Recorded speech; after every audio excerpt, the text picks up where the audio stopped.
Clerk, we are reporting a closed session. One item, first item. Thank you, Mr. Mayor. The first item for council reporting of closed session, the motion is to just receive the report. Thank you. Mover and seconder, Mr. Gallo. Councillor Gilliland. Any comments or questions? Seeing none, recorded vote.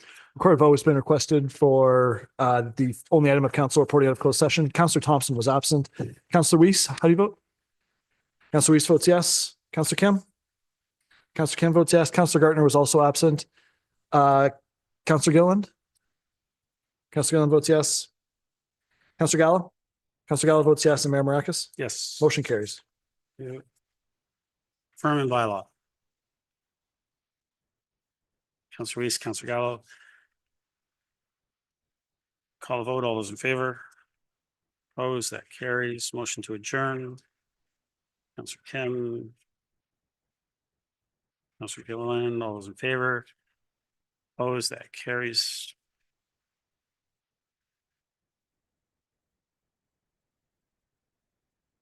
Clerk, time 7:01. I'm going to call this committee of the whole meeting to order. The town of Aurora acknowledges that the Anishinaabe lands on which we live and work are the traditional and treaty territories of the Chippewas of Regina Island, as well as many other nations whose presence here continues to this day. As the closest First Nation community to Aurora, we recognize the special relationship the Chippewas have with the lands and waters of this territory. They are the water protectors and environmental stewards of these lands, and as a municipality, we join them in these responsibilities. We further acknowledge that Aurora is part of the treaty lands of the Mississaugas and Chippewas recognized through Treaty Number 13, as well as the Williams Treaties of 1923. Shared understanding of the rich cultural heritage that has existed for centuries and how our collective past have brought us where we are today will help us walk together into a better future.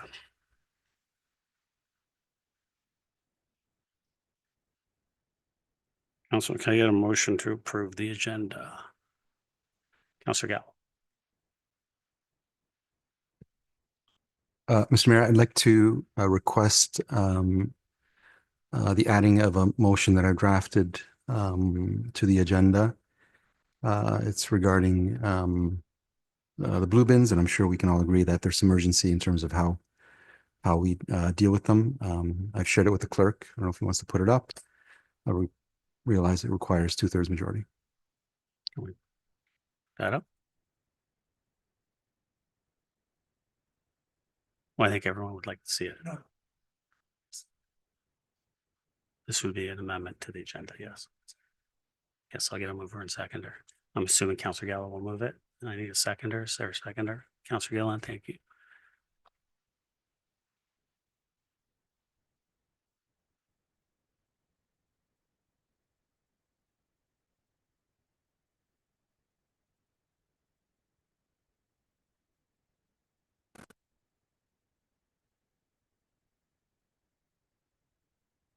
Happy to read it, Mr. Mayor, if it's difficult to read.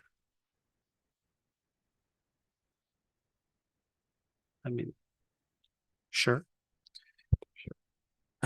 Whereas the town is transitioning to a new blue bin recycling program, and whereas numerous residents have expressed concerns regarding the lack of clear information and guidance about this transition, and whereas current communication channels appear limited, with residents being asked to reach out through the town through the mayor's personal or town email, and whereas effective communication and staff engagement are critical to ensuring residents are informed and are able to participate in the program successfully. Therefore, be it resolved that number one, council requests that staff provide a clear planning outline how the town is dealing with the current challenges. Number two, council directs staff to actively participate in the communication process and ensure adequate resources are provided to support this transition. Three, council requests that a process to be established to manage and respond to residents' communication related to the new program, including a central point of contact and timeline for responses. Four, staff investigate and provide feedback regarding the adherence to Ontario Regulations 391/21 Blue Box, specifically Section 21AC1, provide blue box receptacles that are appropriate for residents, including with respect to size. 5, a report to be presented to council detailing the communication strategy, staff involvement, and the residents' engagement plan prior to the rollout of the blue bin program. And 6, staff report back to council for the December meeting cycle.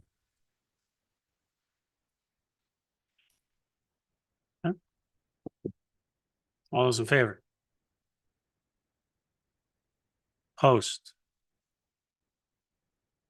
Fails.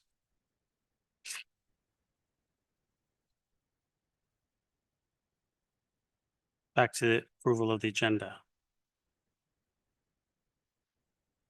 Mover? Councillor Kemp, seconder.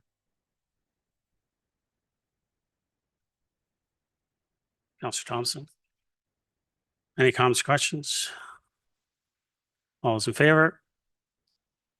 Opposed? Carries. Any declarations of pecuniary interest? Seeing none. Community presentations. We have 5.1, Shawn Slater, President and CEO, Excellence Canada, regarding Excellence Canada Platinum presentation. Welcome, Mr. Slater.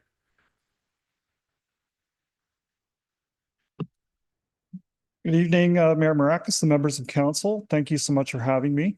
I was recently doing a presentation like this at Peel Region, and when I stood up to speak, a chunk of wood fell off the gallery. So it was a great way to start. I take the fact that I haven't yet broken your beautiful chamber to be a good sign. Well, we appreciate that. Thank you, Mrs. So again, thank you so much for having me here. As the CEO of Excellence Canada, there's absolutely no better part of my job than visiting organizations to recognize their commitment to excellence and their achievements. I'm here tonight to recognize the town of Aurora as a recipient of the Canada Award for Excellence in Organizational Excellence at the Platinum level, your most recent milestone on your impressive excellence journey. You're also the first and only municipality to achieve this level of recognition. So you should be very, very proud of that. We have the benefit of working with hundreds of organizations in all sectors, at all sizes across the country. So we really get to see behind the curtain in organizations. And as we reviewed your progress, there were a few key items that I wish to note. First, the town of Aurora achieved an impressive overall score of 93%. Certainly something to be proud of, not a score we often see. And you did that with consistently high scores across all 6 drivers of the organizational excellence standard: leadership, planning, customers, processes, partners, and people. And your focus on people is extremely evident. We noted a number of core strengths. First, your strong, visible, values-based leadership, your open door culture, and your recognition and mentorship approach with your employees. Second, the fact that you've embedded key results and objectives across departments, and those are aligned with your strategic plan via your work board program. Third, your clear and deep commitment to customer service and community engagement. And I think that's evidenced mainly by Engage Aurora, that I understand has had tens of thousands of citizen interactions and consultations. Your innovative, change-ready culture, your real let's do it mindset that spans people across all departments. You've got a mature project management office and business transformation processes, which is more unusual than you would think. So we're really, really pleased to see that. Your progressive people practices that include but aren't limited to things like hybrid work, DEI initiatives, and your wellness leadership. Your demonstrated sectoral leadership through municipal roadshows, collaborations, and shared learning. And finally, your commitment to accessibility, transparency, and continual improvement.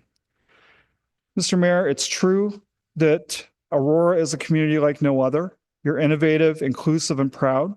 This Platinum Award confirms that you don't just view excellence as a destination, but rather a way of life in your beautiful town. So Your Worship, please accept my congratulations on behalf of my team and on behalf of Canada's entire excellence community on this outstanding achievement. Congratulations. Thank you, Mr. Slater. Just before you leave, Slater, before you leave, just going to get a motion to receive the presentation. Councillor Weese, Councillor Thompson, any questions for the presentation? Seeing none, Mr. Slater, thank you very much. We're excited. And I know we're looking forward to seeing you next week at the actual event, and where the town will receive the award. And I want to thank our staff who've done a tremendous job. And if it wasn't for our staff, we wouldn't be in the position that we are to be able to provide the services for our community. So we thank everyone for the work that they do. Thank you very much.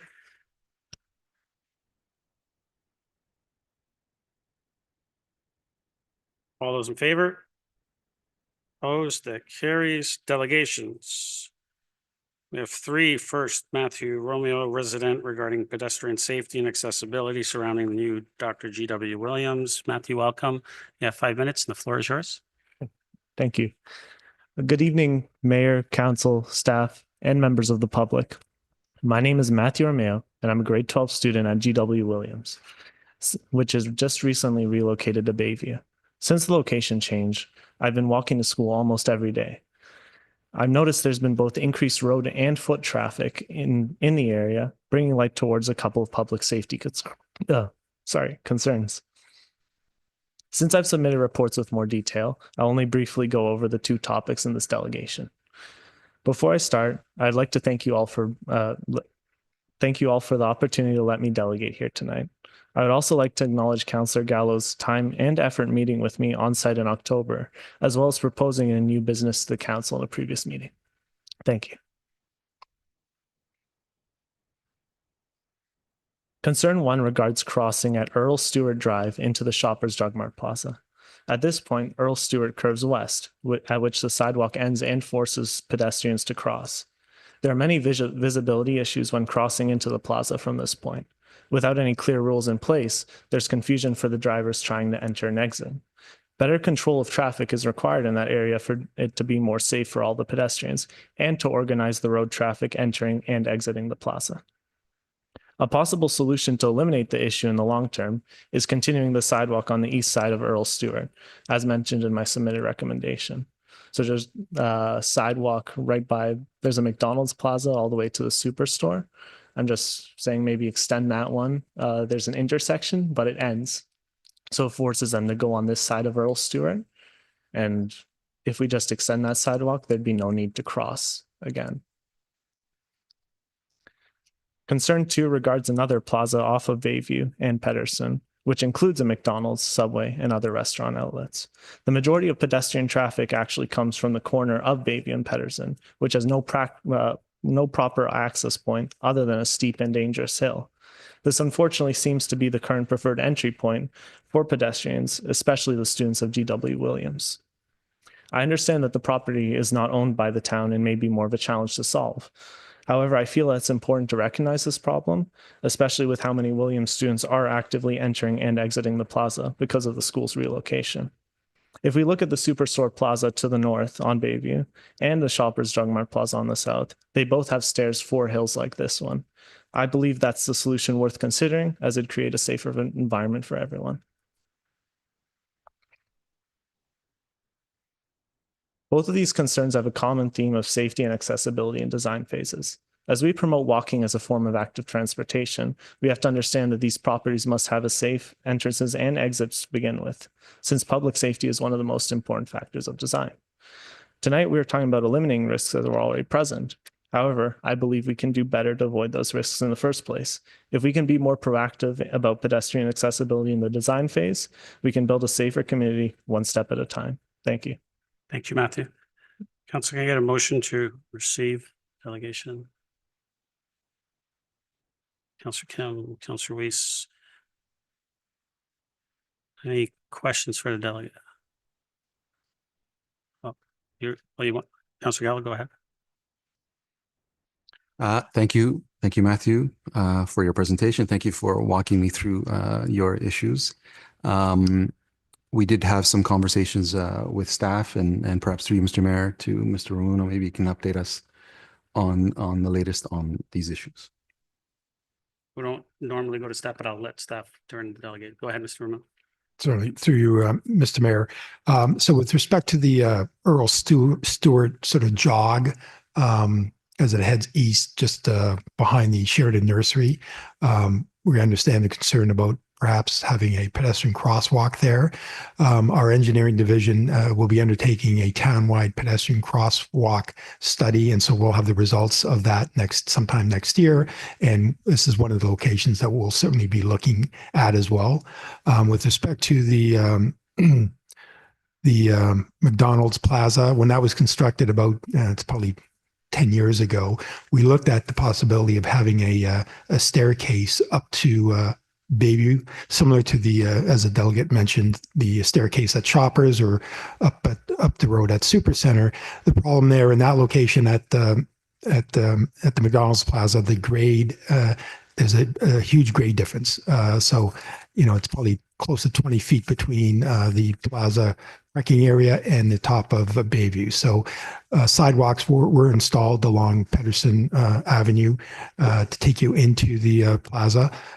Again, I haven't spoken to it is on private property. I can certainly reach out to the property owner to see if they consider installing a sidewalk staircase. But again, we did have that discussion about 10 years ago when the application first came in, and it would be a significant size staircase down to that plaza. But it's something that I can certainly have a discussion with the property owner about and report back to council. Councillor. Thank you. So thank you, Matthew. We'll be looking into it. I'll stay on top of it, and I'll certainly keep you informed on anything that happens. Thanks for delegating.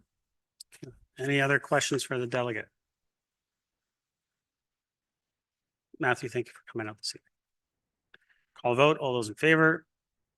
Opposed? That carries. Next, we have Mr. Shawn Deane, resident, regarding item 8.1. Mr. Deane, welcome. You have 5 minutes. Where is yours? Good evening, everyone. Council, Mr. Mayor, I wanted to highlight some concerns regarding both the new waste collection as well as the new development charges. And I'm sort of repeating myself with both of these, but I would like to ask if there's a way we can consider not participating.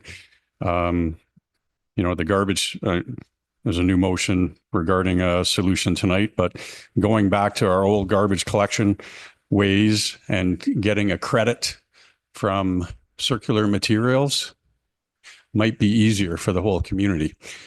With respect to development charges, I have the same concern as before, and there's no benefit to the taxpayer.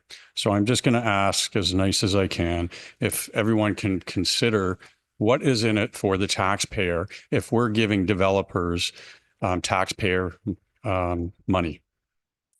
The growth, we can't use someone's new home and it doesn't lower our taxes. We've gone through that. It's proven in past budgets that growth doesn't pay for growth. So even if we receive full development charges, taxes are going up in the community. Our water prices don't go down. Library costs don't go down. History proves that. It's unfortunate. There should be economies of scale and return on investments. However, from the document in the agenda tonight, the analysis of financial feasibility will be assessed based upon the many factors such as municipal reserves, which is taxpayer money, cost-benefit analysis and of the induced development aligned with long-term capital plans, potential additional revenues derived from increased assessment base. Potential revenues. So this should all be able to be calculated now. If there's no net benefit today, why are we being forced to participate in a problem that we didn't create? You've done your job by zoning the land and letting developers in. Step away. Let the free market develop a property. We've already paid this last year $400,000 of taxpayer money because of development charge exemptions. And this document states that a public works project may have non-growth components that cannot be funded through development charges. In such instances, their non-growth component must be funded through the tax levy or other non-development charge sources. So I don't know why I really need to say this out loud. What is in it for the taxpayer if we're building a town square, a gym, a trail? Everyone can use that. A cultural center or a library. No one can use a new subdivision. So point made. There's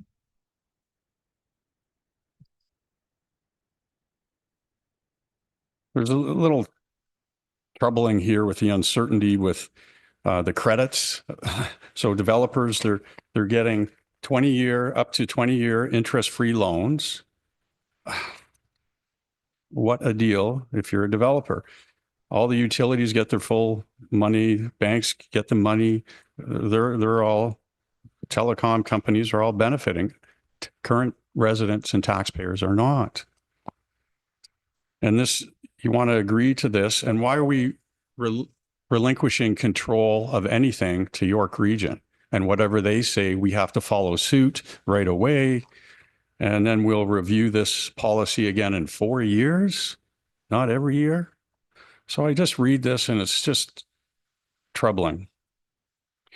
And the reimbursements credits will be decided by our treasurer. The amount, if there's a discrepancy, one individual, I don't know, a desperate developer, an unscrupulous developer that puts our treasurer at risk of potentially being subjected to bribes. I mean, there needs to be more oversight with stuff like that. Policy shouldn't be written to allow that. It should be written and known in advance. So I just ask, once again, to really consider if there's a benefit. It's easier if we just say no to all this, in my opinion. Thank you for your time. Thank you. Councillor, going to get a motion to receive and refer. Councillor Gilliland, Councillor Weese, any questions for the delegate?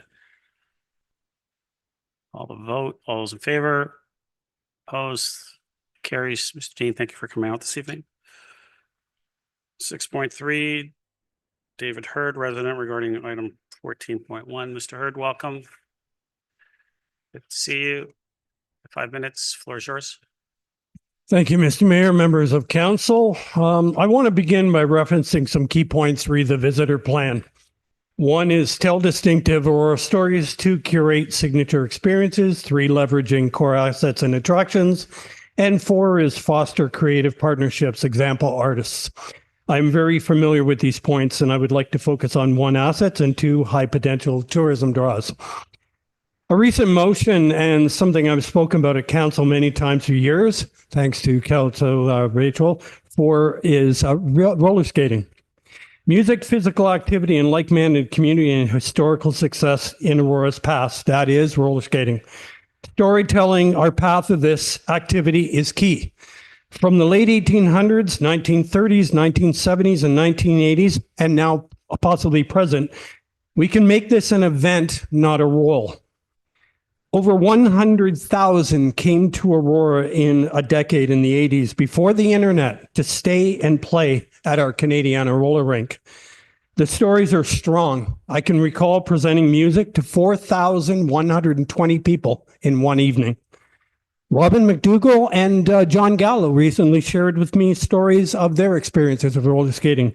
John once traveling recently out of town to enjoy it, one at Aurora, and Robin McDougall, our director, sharing her experience at the Canadiana as a young person with school groups, which we packed in thousands. I wanted to bring this forward for tourism because a recent trip a couple of years ago to Aurelia nailed it. They combined roller skating in a very simple facility with pickleball.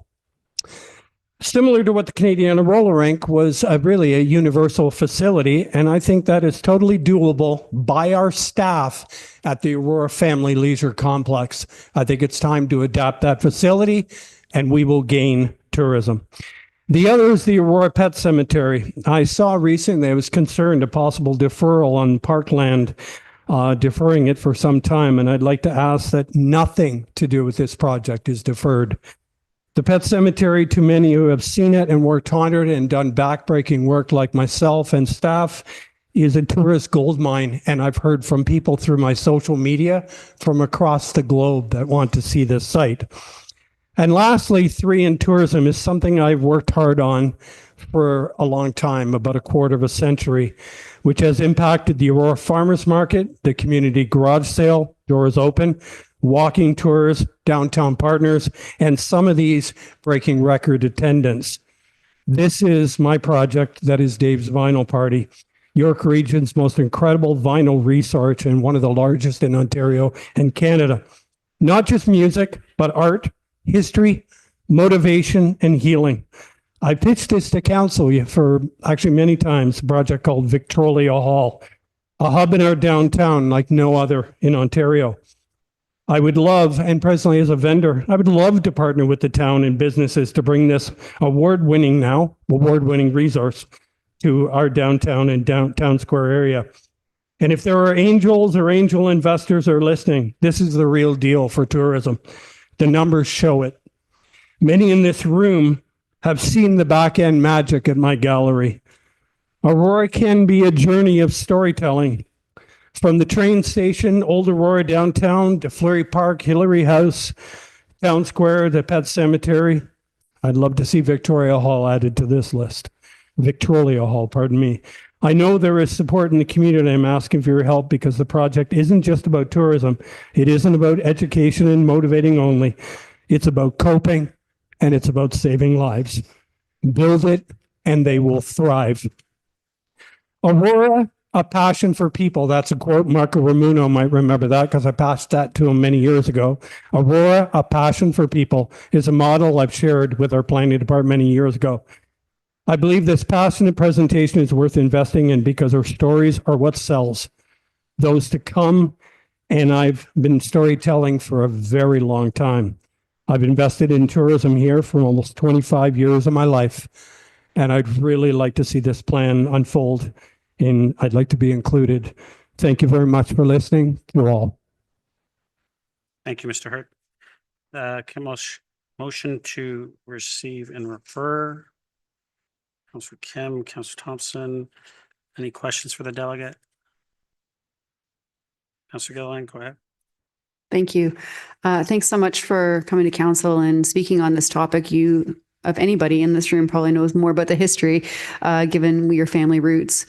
Just out of curiosity, could you just enlighten me a little bit about the combination of pickleball and roller skating through Mr. Mayor to Mr. Hurd? I just want to understand the concept.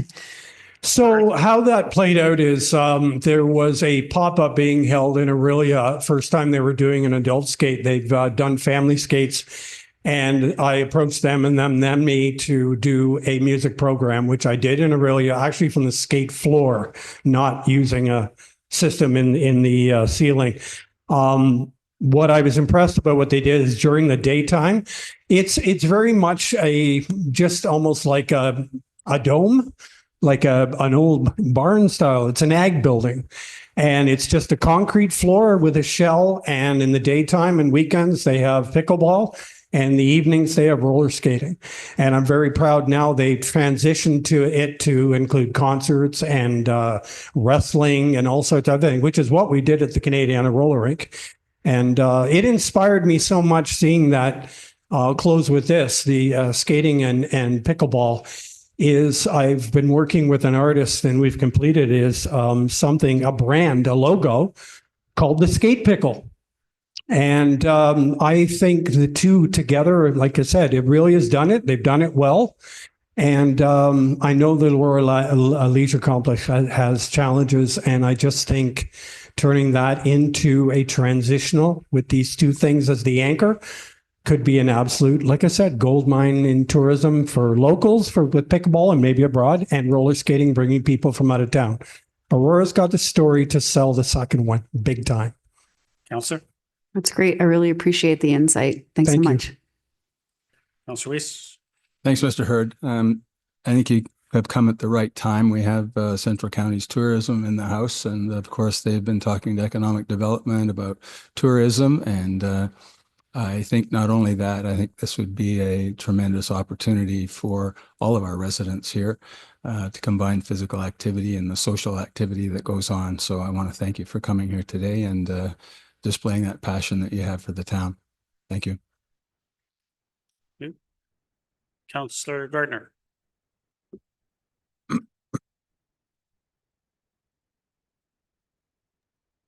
Thank you, Mr. Mayor. I'd just like to ask Mr. Hurd about his comment that the Aurora Family Leisure Complex has trouble. Could you elaborate on that? Mr. Hurd? I know I've heard that there have been issues with condensation, et cetera, in the facility. And that's what I'm basing that on. And I really do believe 110% that we need a hard surface, year-round hard surface to capitalize on these types of events and events in general. Councillor? Good. Thank you. Any other questions for the delegate? All the vote, all those. Sorry, I thought maybe your button wasn't working again. I saw you reach, so I just thought maybe your button wasn't. Yeah. Sorry, Councillor. All those in favor? Opposed? That carries. Thank you, Mr. Hurd.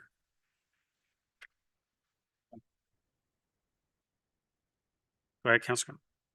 It's a point of personal privilege. I understand you declared that the motion that I proposed was defeated. Could you please identify who voted for and against? Sure, there was needed 2/3. There was 4 in favor and 3 opposed. 2/3 needs 5. Just identify who voted for and against. I didn't see all the hands go up, so. There's no recorded, but sure, there's Councillor Weese voted in favor, Councillor Gilliland voted in favor, Councillor Gardner voted in favor, and you voted in favor. And yourself and Councillor Thompson and Councillor Kim voted against. Correct. Thank you. You're welcome.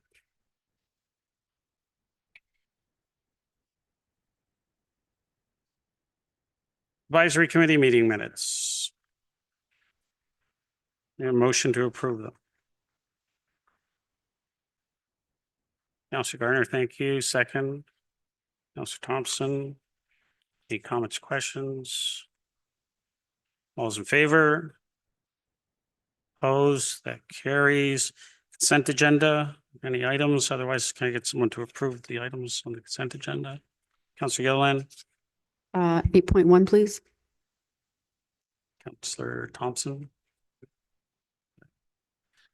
8.1, go ahead, Councillor Gilliland. Did you want to move it? Yes. Oh, I'd like to move it, please. Pardon?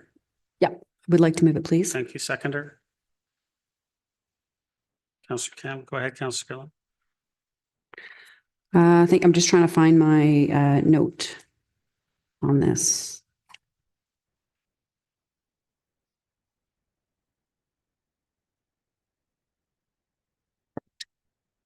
Yeah, so essentially, just for an explanation, when there are resolutions that are passed by other municipalities, some municipalities will ask to be shared amongst others. And this one in particular was about the recycling program that did affect small businesses.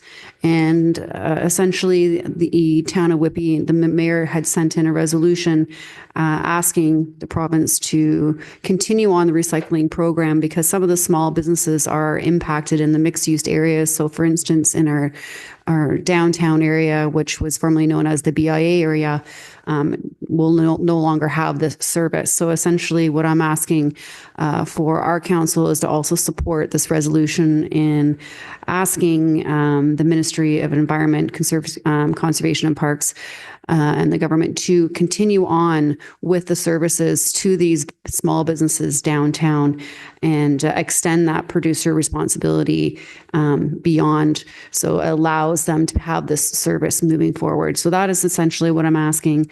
And through you, Mr. Clerk, I know that you and I had spoke, and the best way for me to go about asking for our council to support this motion and resolution that was passed, asking for the extension to our small businesses. Mr. Clerk, I think I sent it to you if you don't mind. To make an amendment.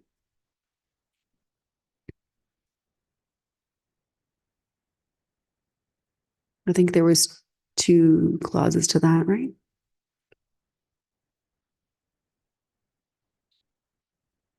There we go. So this is my amendment. I don't know if I need to ask for a seconder, Mr. Mayor. I'm not sure. I do. Seconder. Councillor Weese. Go ahead, Councillor Gilliland.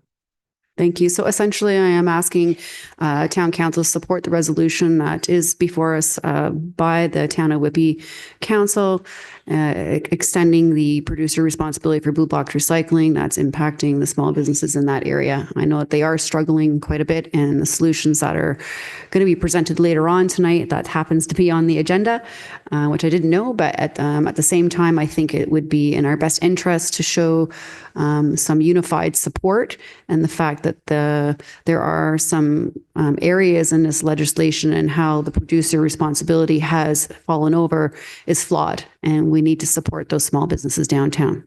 So this is what I'm asking for our council to support. Thank you. Councillor Weese, go ahead. To the amendment.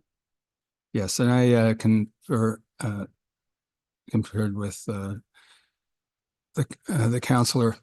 She's on the west side. I'm on the east side with the businesses there, and I can tell you that the businesses are very concerned about what they're going to do with their blue boxes. And my concern is that there's some discussions that, well, we just won't be able to use those blue boxes. And as a result of that, all the hard fought gains that we've made in blue box and recycling may be lost. So I really support this motion and the other motions that are coming forward for blue box and the help for their downtown BIA area. Thank you. That's it. Thank you. Any comments, questions on the amendment?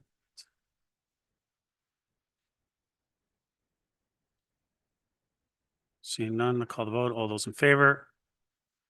Opposed? That carries. Back to the main motion as amended. Any further comments?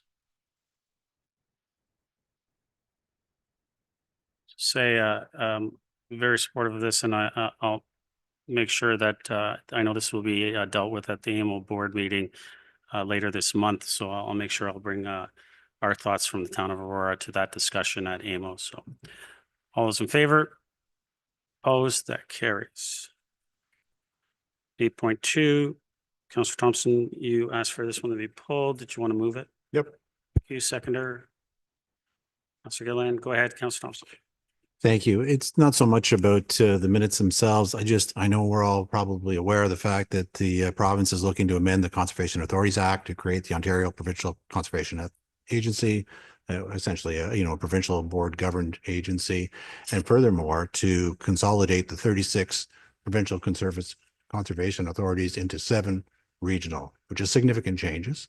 I know that this is a main focal point for Lake Simcoe. There is a board meeting upcoming in a few weeks' time, and there'll be much discussion because right now there's more questions than answers with respect to it. So I'm sure that as soon as that report is available, I'll make everybody aware so that they can look at it themselves and share whatever the opinions and thoughts are from not just Lake Simcoe, but others around the province. Thank you, Councillor Thompson. Councillor Weese. Yeah, I'm glad you pulled this, Councillor. I've also been interested in this. And I also noted that public consultation or discussions are being held up until December 22nd. So do you think we're going to have adequate amount of time to mount the communication plan to be able to provide that kind of input to them in between now and December 22nd, or should we be doing something more active to try to make sure that the public is more aware of it than we are, or as aware? Through you, Mayor? Yeah, so I'll talk about our staff. I know our staff are working on some stuff to look at putting in some comments to the province in regards to this, but I'll let Councillor Thompson speak to Lake Simcoe. Councillor Thompson. I think a good first step is let's see what Lake Simcoe comes up with and what their thoughts and comments are with regards to it, and that can be used in whether it's the community's response or whether it's an individual council's response or the town staff's response as well. I mean, like I said, it's happening in a few weeks at the end of this month, so it certainly gives plenty of time to be able to submit something prior to the deadline at the end of December. I'm sure that that same exercise is going on in all 36 conservational groups right now, but my suggestion would be to wait and see what Lake Simcoe has first, and then to go from there. Councillor, can you, once that meeting happens, can you maybe provide an update to council? Thank you. Absolutely. Even more so. I mean, the report will be public. I'll just make sure that everybody has access to it as well. Perfect. Thank you. Councillor Weese? That's it. Thank you. Any other? Call the vote. All those in favor? Opposed? That carries. Any items that anyone wants pulled for the rest of the agenda? Councillor Gilliland. 9.1, are we doing the whole agenda? Yep. 9.1, 10.1, 11.2, 13.1,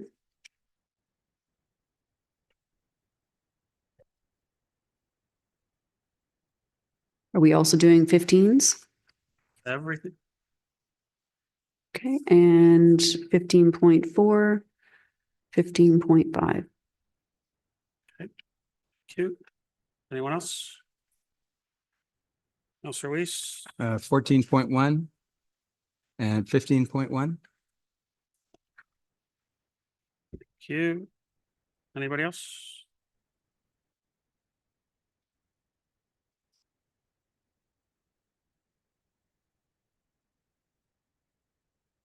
Councillor Gilliland?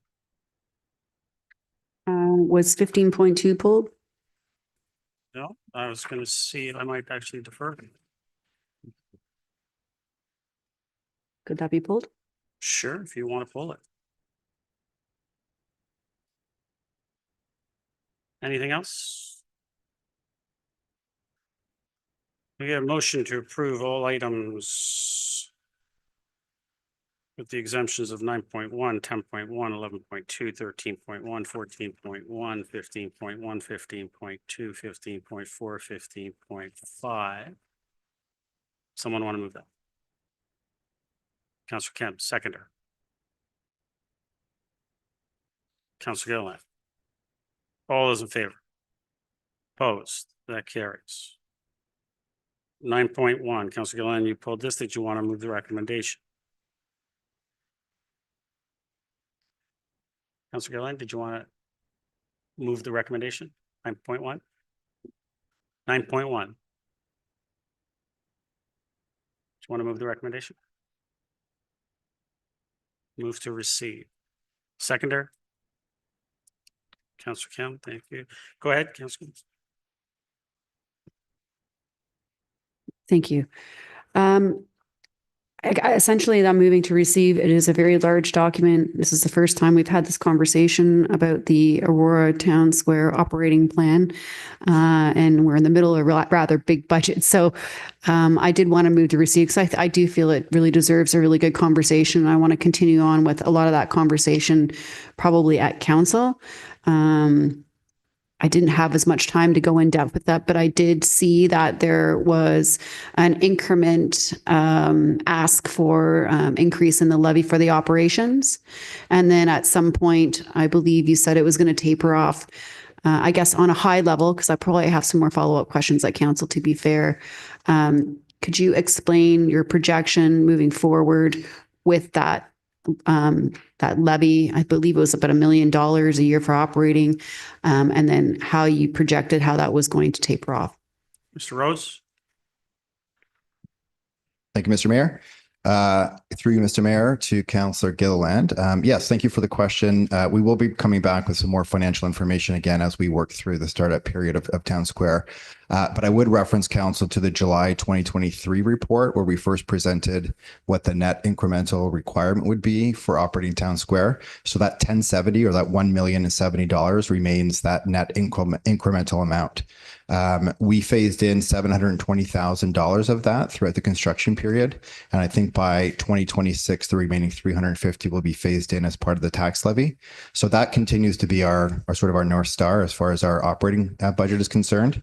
So $1,070 continues to be the amount for operating Town Square. Okay, I appreciate that. And also just for clarity, because I know we had some community partner presentations, the operating budget that you're putting forward today in this report is different than the cultural center operating budget because they do have a line item there for Aurora Town Square operations. So that is a separate operational cost. Just to be clear, just if you can clarify that. Through you, Mr. Mayor. Rose? Thank you, through you, Mr. Mayor. Yes and no. So there is that the base funding, the base grant is actually separate from Town Square, but there are a couple items that we have from Town Square that go towards the cultural center. One of them is to pay for, as you recall, when we did the hybrid governance model, there was two sort of portfolios that the cultural center was responsible for. One was audience services or front of house, and the other one was technical coordination. So kind of the sound and light design in the performance space in Brevic Hall, as well as the outdoor square. So we have $230,000 that we've earmarked from the Town Square budget that goes towards paying that. That's part of the contracts line, I believe. And then the other one is a flow through. So because when we have a rental group, for example, that comes and uses Town Square, we will charge them a certain amount for providing those services, audience services, as well as technical coordination. The town essentially takes those money through those funds through the rental permit process. And then the cultural center invoices us for those amounts. So that basically, I think, was about $230,000 as well, around that amount. But that's essentially a net in and a net out. So you see it on the revenue side because we take it in, but then we pay it back out to the cultural center on a regular basis throughout the year. Councillor? Thank you. It would be good to see kind of a fulsome view of that. I know we talked about the budget a couple of years ago. We had a figure floating around 1.2, and maybe that was because that was a combination of everything together. So it just kind of paints a clearer picture to council as to whose bucket is what. And just for clarity, I did find a highlight going through here. So that the new pressure is fully funded by the tax levy of 2026, and in the interim, any budget shortfalls are to be funded from past unused ATS operating funding that is being held within the tax stabilization reserve. Are there funds still in the tax stabilization fund or reserve? Through you, Mr. Mayor, to Ms. Wainwright-Bencastle. Yeah. Mr. Rose? Through Mr. Mayor, I'll defer to Mrs. Wainwright-Bencastle. Mr. Wainwright-Bencastle? Through you, Mr. Mayor, yes, there still are some funds in there. I don't have the exact amount on me. I'd have to look that up, and I can send that in an email to council. Councillor? I appreciate that. So again, there's a lot here to unpack. So I will probably have some follow-up for you at council. Okay, thank you. Councillor Thompson? Thank you. Thank you, Phil, for being here. With regards to Section 9, the impact and evaluation, you talk about, the measurements for success and their impact. You've identified a number of measurements in terms of customer satisfaction, number of participants. You've identified the tracking method that we're going to use.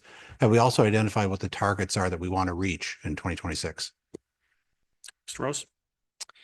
Through you, Mr. Mayor, we have to some degree.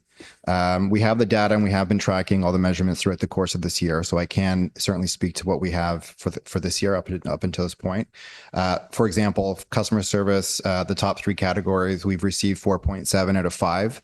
So after every program that we do and after every rental that we have, we send out a survey to the participants or to the user groups. And based on that feedback, we have a very solid score of 4.7 out of 5. We are tracking things like number of participants in our programs. So we're at 3,200, not including rec programs, and also not including the numbers that was shared by Ms. Marr and Ms. Haynes last night for the cultural center. And it also doesn't include the watch party groups as well. So we do have that. We have been working with the PMO office to use the workboard project management software we have to make sure that we have our targets.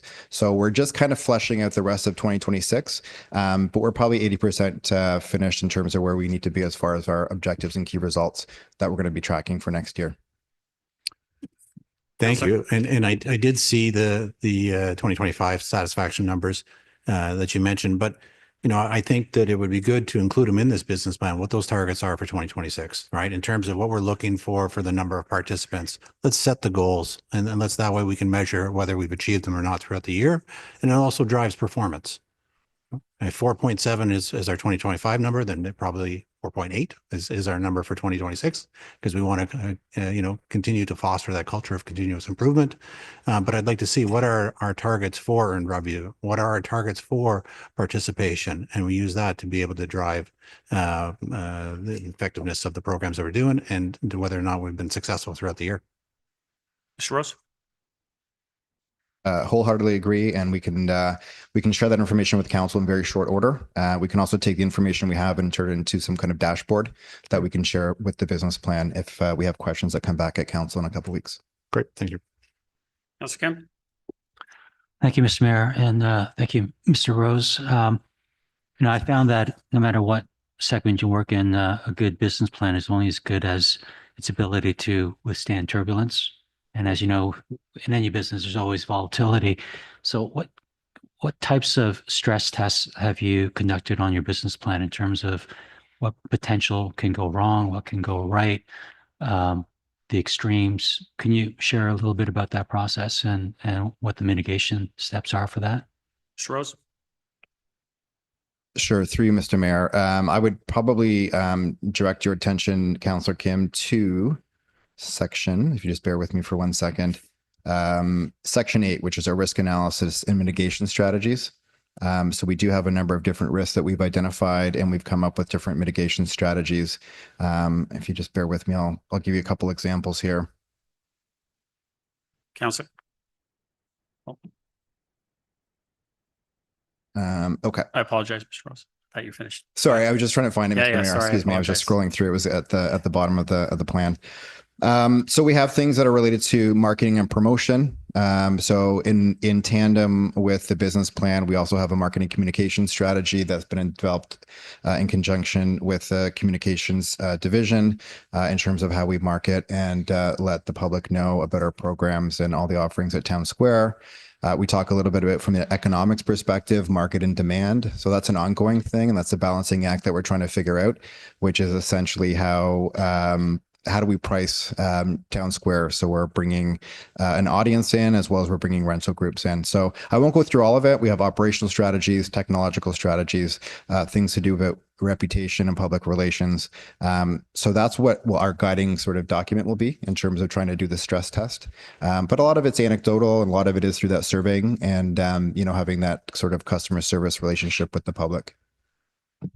Councillor? I'm fine. Thank you. Any other comments or questions? Call the vote. All those in favor? Opposed? That carries. 10.1, Councillor Gilliland, you pulled this. Did you want to move the recommendation? No, I don't. Someone want to move the recommendation? Anybody?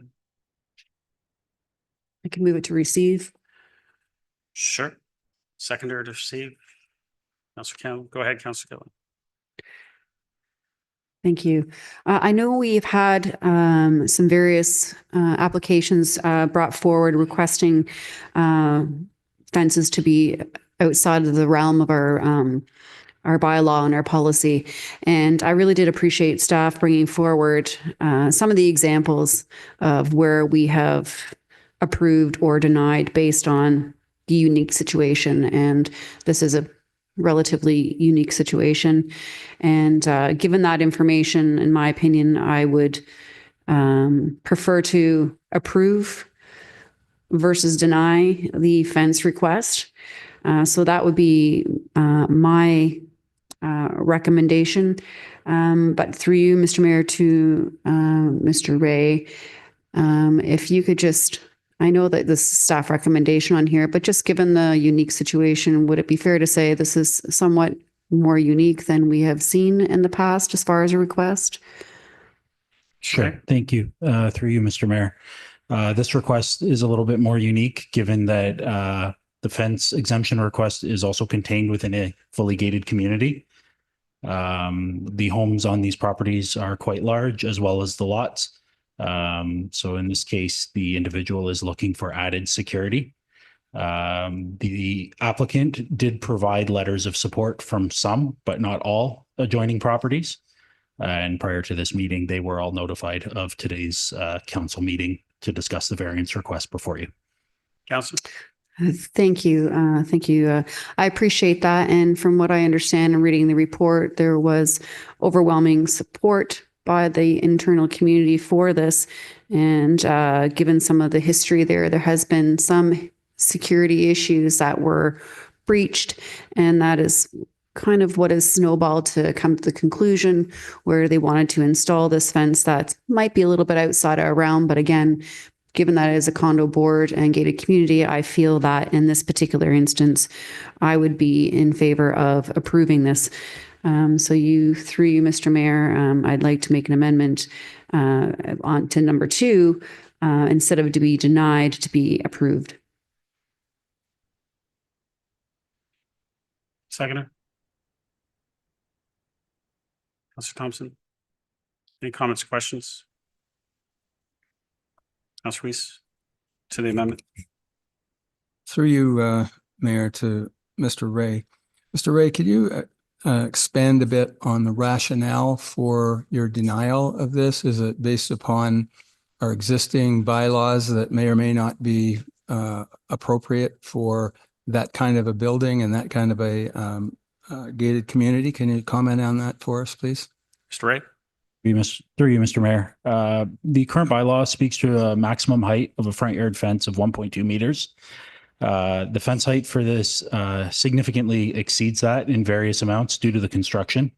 The existing bylaw also has requirements for open face construction near driveways and roadways, and that is a safety element so that vehicular traffic can see pedestrians or children in their line of sight and not be obstructed by the fence. The variance request does see a component of that will see this fence constructed out of brick and mortar and glass. So in addition to the requirements for the height that the applicant is requesting the variance for, there is a component of the materials as well. They've also stated that this is for safety concerns. There have been comments and suggestions that there have been some break and enters in that general community.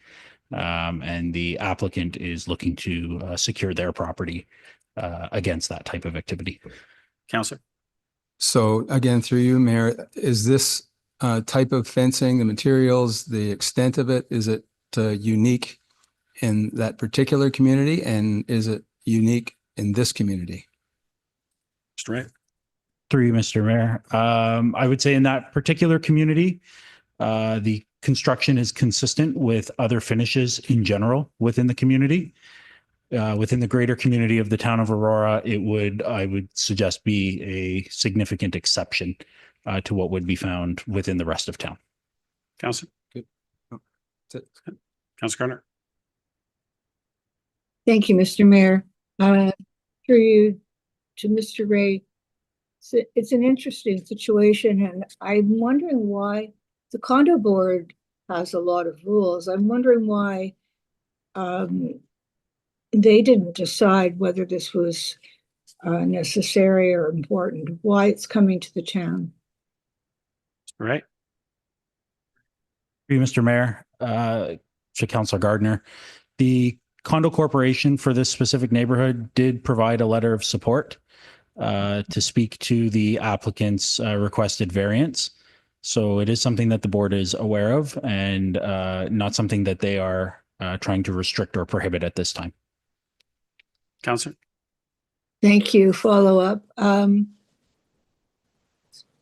So I don't know if I can ask you this on camera. How I'm not in favor of this, but how strongly are you? I mean, you wrote the report. You want us to deny it. How strongly are you in support of that? And if you can't answer that, then don't. Mr. Ray, I would say that since he's recommended denial, that he's against Okay. it, but I don't want to put apologize. Mr. Ray on the spot to say Sorry, to turn to the debate, but go ahead, Councillor Garner. No, and I shouldn't have put you on the spot either, Mr. Ray. I mean, I generally agree. I think I always agree with your reports. I think that they're well thought out and you have a good reason for them. So at this point in time, I will not agree with the amendment. Councillor Weese, second time.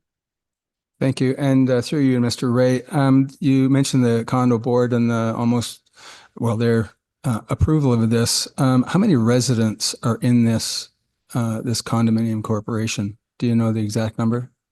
Through you. Mr. Ray? Through you, Mr. Mayor, I do not have the exact number of how many residents there are or dwellings there are in the condo corporation.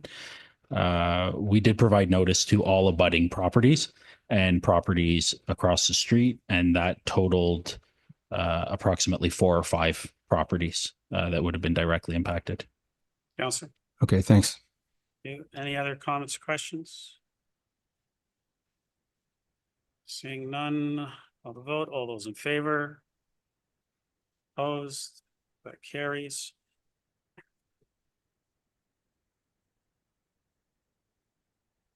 I need to go back to the main motion on this one.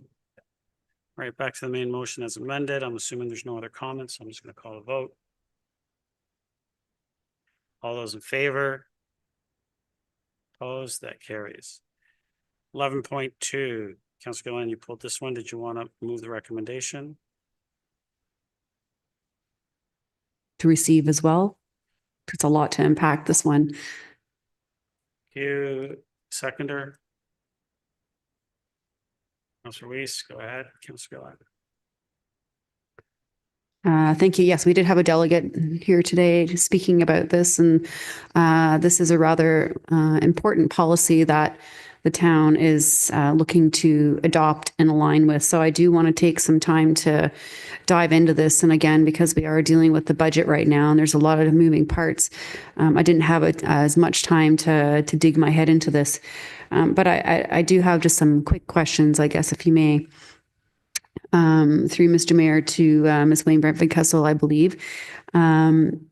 Should the long deferrals include index interest or any annual evaluations at all to be reviewed to protect taxpayers? Have we thought about that at all? Ms. Wainwright Van Kessel. Through you, Mr. Mayor. So for the policy for the development incentives, the first one, that is to align with York Region's policy to make it so the developers would be eligible for their policy. And for that to be considered eligible, it would need to be an interest-free deferral. Our policy would require annual repayments over a 20-year period, so we could actually look at financing some of the costs and advancing with some of the growth infrastructure, which is more than what some of the York Region's policies are, which is a much longer deferral and some are indefinite. Councillor. Thank you. That's what I thought. And I just wanted to make sure that was clear, that the objective was to align the policy with York Region. I did have a question about, and I'm going to have more come council, if there was a default or a selling of property, what safeguards did we put in place for that? Because I did read something, was it 15 days or something or other, if there was a default or something of sorts, that we could collect on anything that was walked away from? Through Mr. Mayor to Ms. Wainwright Van Kessel. Ms. Wainwright Van Kessel. Through you, Mr. Mayor. So any of these policies would have an agreement in place, and we'd actually attach the lien against titles of the properties, so that way, should there be a default, the town has recourse to actually collect the funds. Some of the policies we had in the past will place the funds also on the tax account. So there's also the ability to recollect through the tax account and through tax sale process ultimately. Councillor. Thank you. Okay, so this is the note that I was kind of reading. So if a developer defaults, the town adds unpaid DCs to the tax roll after 15 days, which could allow time, I guess, change of ownership, securities, and so forth. Is there a risk to that amount of time? 15 days, although it sounds like it's tight, it may not be tight enough. Through you, Mr. Mayor, to Ms. Wainwright Van Kessel. Ms. Wainwright Van Kessel. Through you, Mr. Mayor, 15 days is a fairly short period, and this is 15 days after the default on the payment. that the taxes would get, or they would get applied to the tax account. We are also carefully monitoring any types of properties like this, especially going forward with the development arrangements and the changes to the DC Act, to make sure that we're capturing any DCs that may be outstanding, particularly when we're issuing tax certificates. Those are issued to lawyers at the time of title transfer to ensure if there's any back taxes owing or anything like that is owing, that the lawyers for both parties are aware, so that when the title changed, they can be paid off. Councillor. Okay. All right. I have a lot more that I want to ask and I want to read into, but I'm just not honestly prepared for the deep dive that I want to do with this. So I'll defer to my colleagues. Thank you. Any other comments, questions? Councillor Weese. Thank you. And through you, Mayor, to Mrs. Wainwright Van Kessel. I guess my only concern is the DC reserve and cash flows, and I'm quite sure that you've done this, but do you identify any danger or any risk in implementing this, realizing that it's going to be over a 20-year period and we're going to have annual repayments on this? Do we have the DC reserves to be able to manage even the existing types of buildings and building that we're going to be expecting over the next 10 to 20 years through you, Mayor? Mayor Van Kessel. Through you, Mr. Mayor. So with the arrangements that we're looking at through this policy, the 20 years would be a maximum, because that typically aligns with any debentures that we may seek through Infrastructure Ontario. There'd be a maximum of 20-year period. The annual repayments gives us certainty for a revenue stream to ensure that we have the funds to pay off any of the debt that we'd issue. So we do a lot of long-term debt forecasting, capital forecasting, and reserve forecasting, and that all gets factored into this as we develop our capital plans and our reserve projections. And we considered these items and making sure that we have known sources to pay for our debt as we move forward. And I think I can't remember the second part of the question you had. Oh, that's what I was looking for. It was really looking at what our projections are going forward, and you've answered that on the first one. Thank you. Any other comments, questions? Call the vote. All those in favor? Opposed? That carries. 13.1. Mr. Gilliland, you pulled this one. Did you want to move the recommendation? Yes, I'll move the recommendation, please. Seconder. Ready? 13.1. Seconder is Councillor Kim. Go ahead, Councillor Gilliland. Sorry, I'm just trying to find the actual report. Do we know what page it's on the large committee?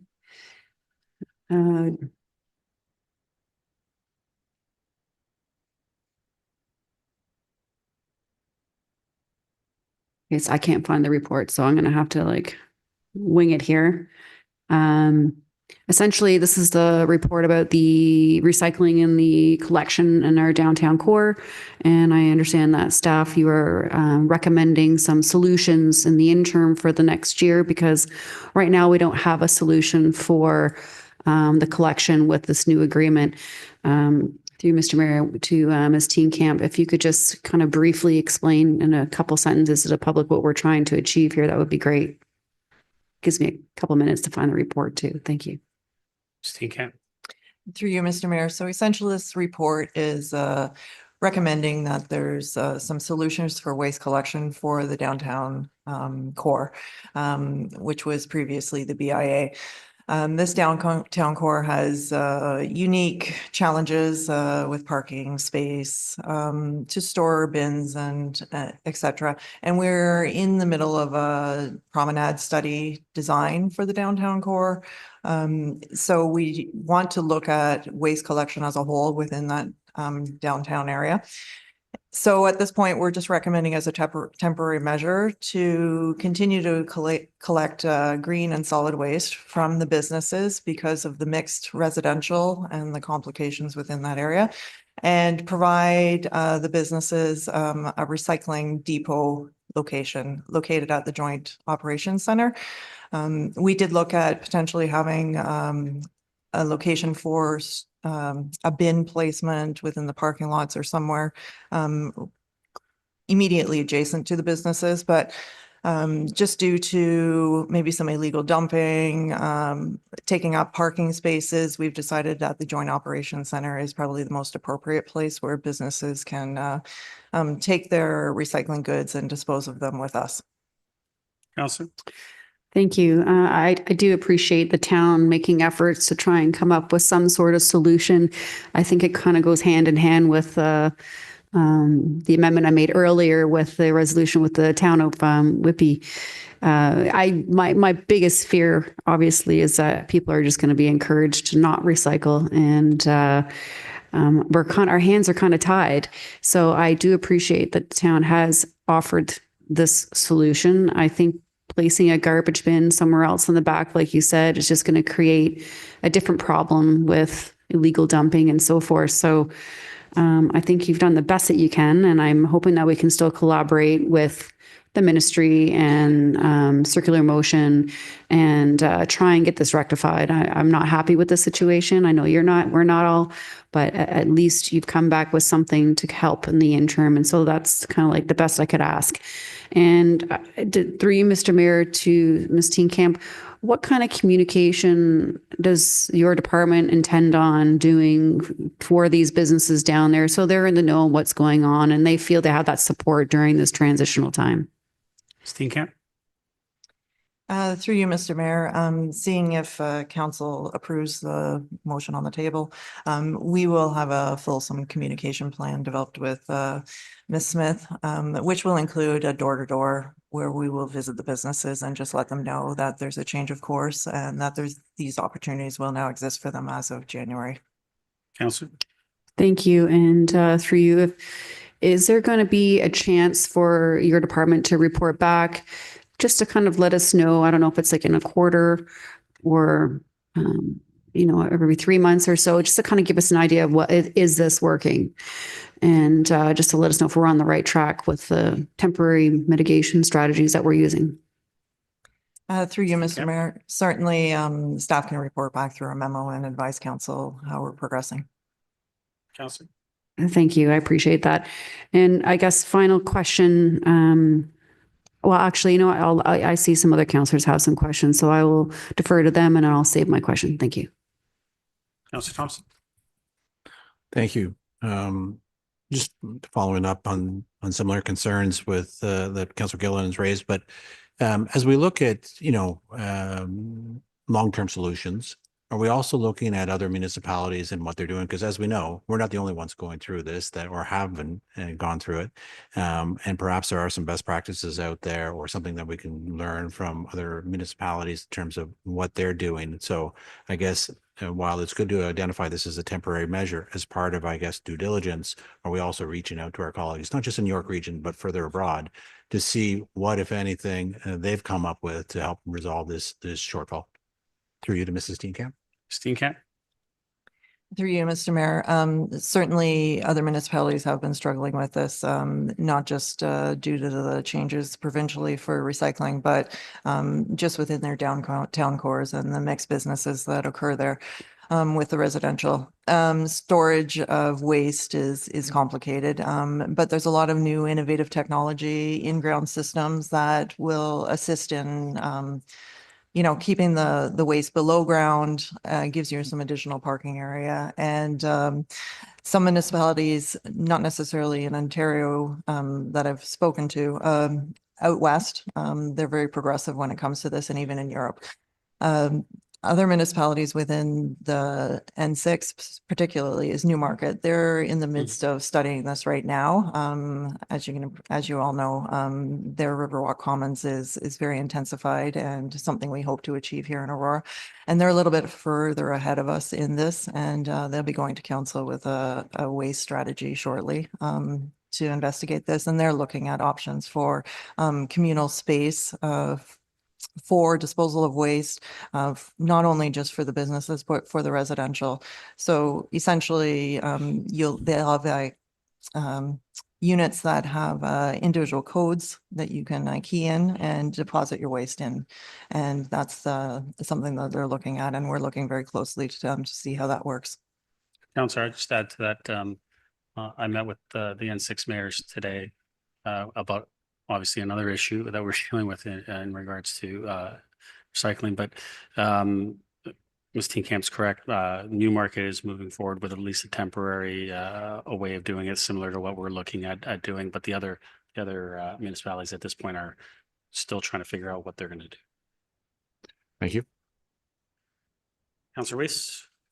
Thank you. And through you to Mrs. Teenkamp, but again, we've talked about this a couple of times. Have you talked to the businesses and the merchants on Main Street there, or sorry, on Yonge Street or downtown core about this process? I heard you say we were going to be doing some surveys afterwards, but you know, when the horse is out of the barn, that's a little hard to do. Do you have support for this by any or some of the businesses in the downtown core area through you to Ms. Steenkamp? Steenkamp. Through you, Mr. Mayor, just to clarify, support with the recommendation on the table or Yes, these recommendations. Certainly, you know, as I indicated in the report, we've heard from very few businesses, to be honest, regarding the waste collection in the downtown core. There's quite a number of businesses that actually have a private entity already collecting their waste communally. It's really just these small businesses that are the ones that are struggling or potentially struggling. So just based on that and the fact that we're in the middle of doing a design study, we just thought it prudent that maybe we offer this service in the interim to see if there is a long-term solution to offer to this unique area. Okay, so we'll wait and see. Any other comments or questions? All vote, all those in favor? Opposed, that carries. 14.1. Sir Weese, you pulled this one. We do have a presentation to be provided by Angela Haynes, our Senior Economic Development Officer. Angela, welcome.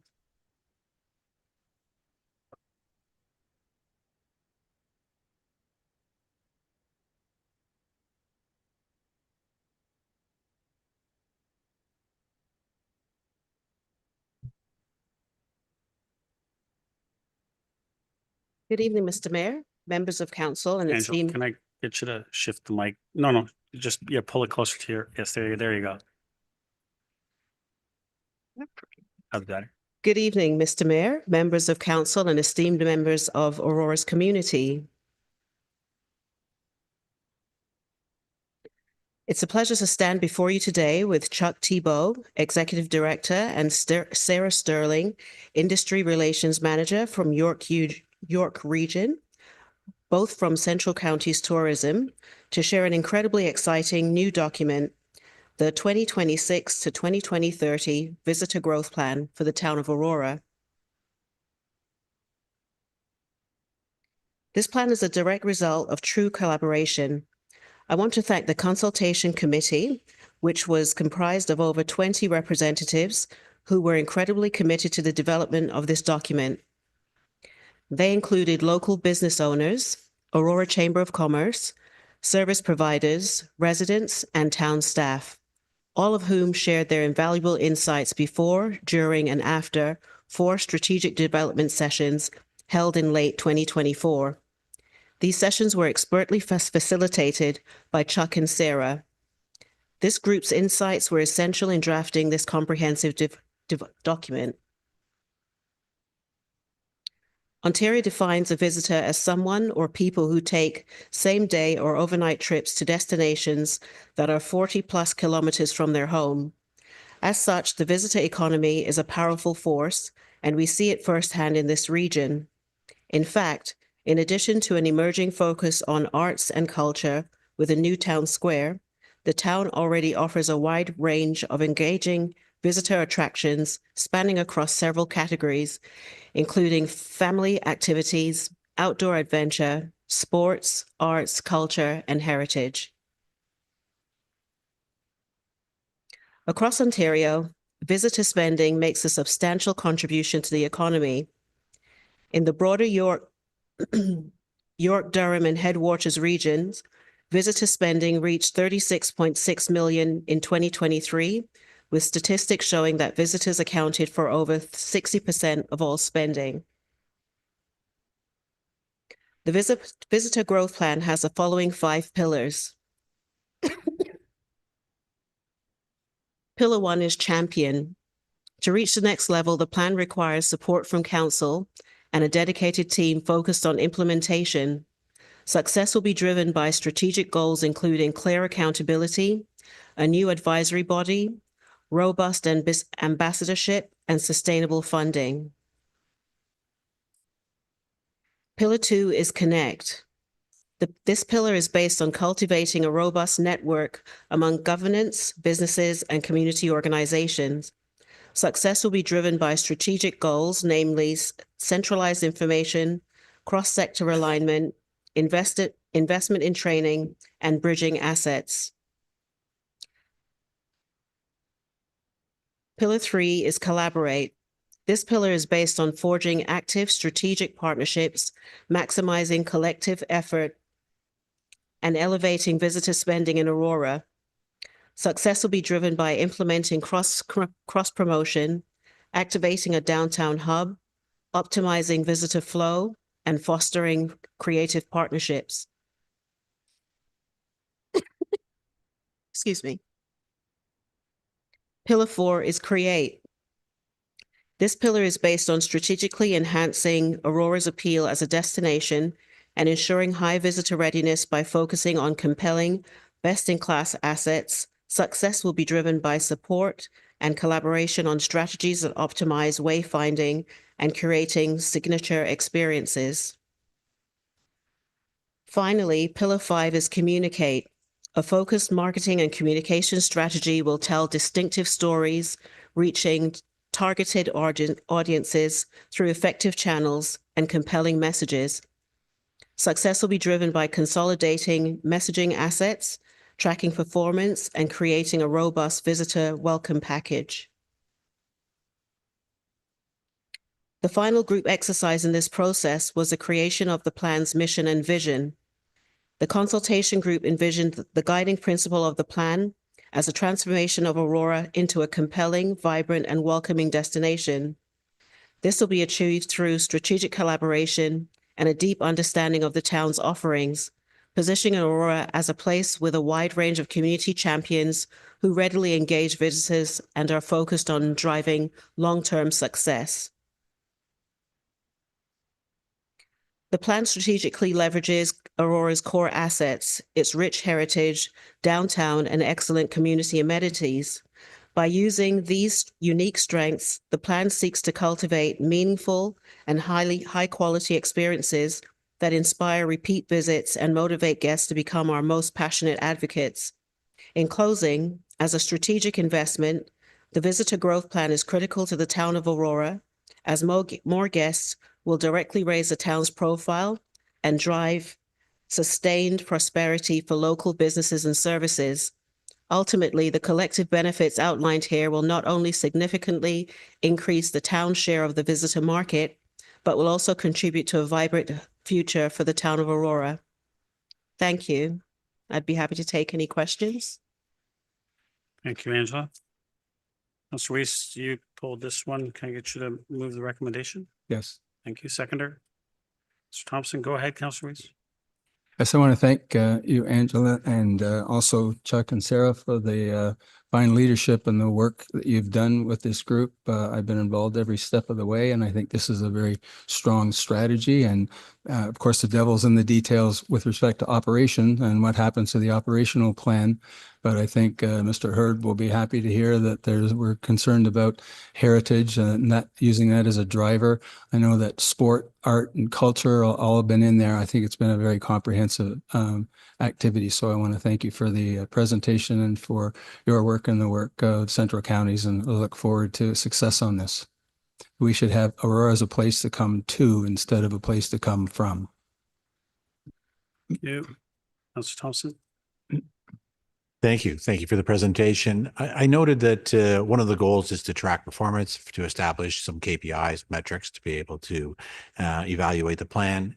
Have you given any thought to what some of these metrics might look like through Mr. Mayor? Angela. I'm going to defer to Chuck. Sure. We haven't got to that stage quite yet.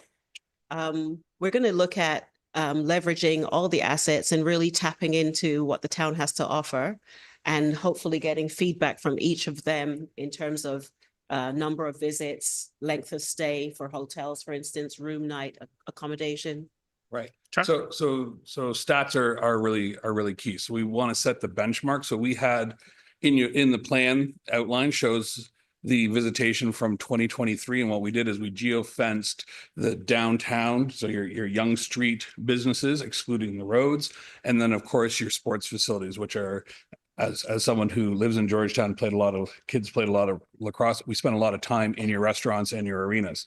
So we benchmarked. One of the things that really surprised us was, although the visitor, the 40 plus kilometer people right now are ranging in around the 10% mark, the actual usage from people from Aurora was less than 40%.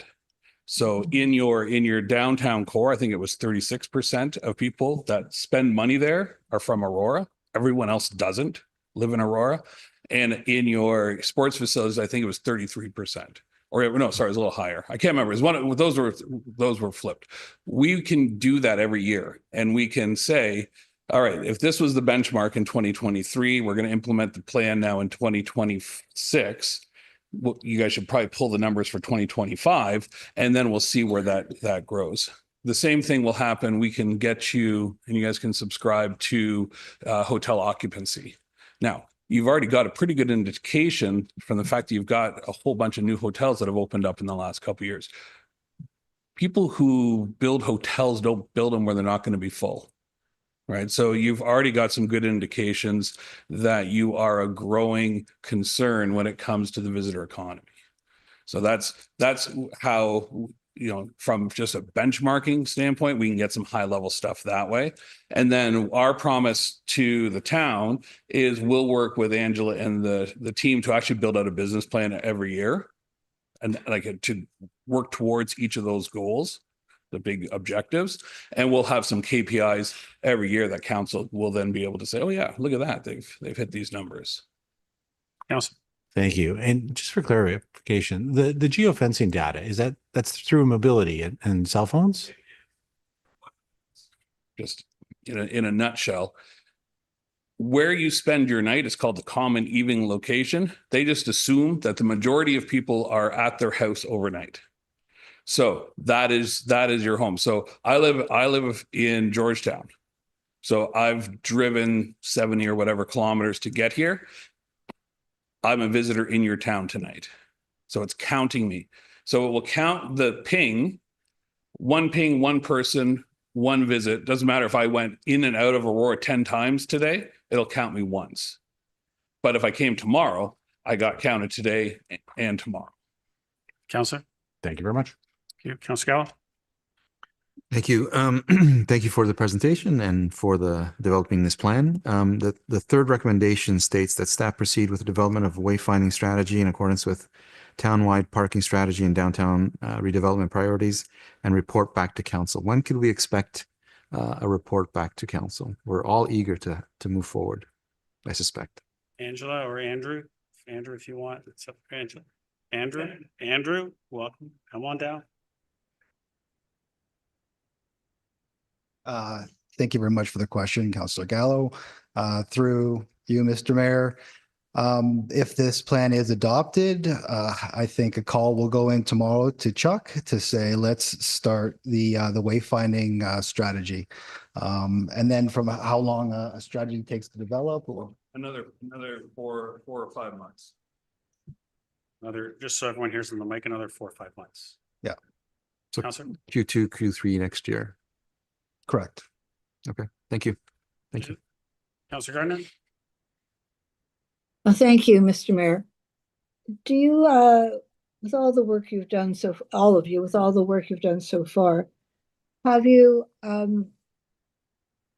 developed any strategy so far about our downtown core? I imagine you are all experienced in municipalities, but not many have Young Street running through them. Yeah, what we learned, a lot of these businesses, the first step is getting them to recognize they play in the tourism a sandbox.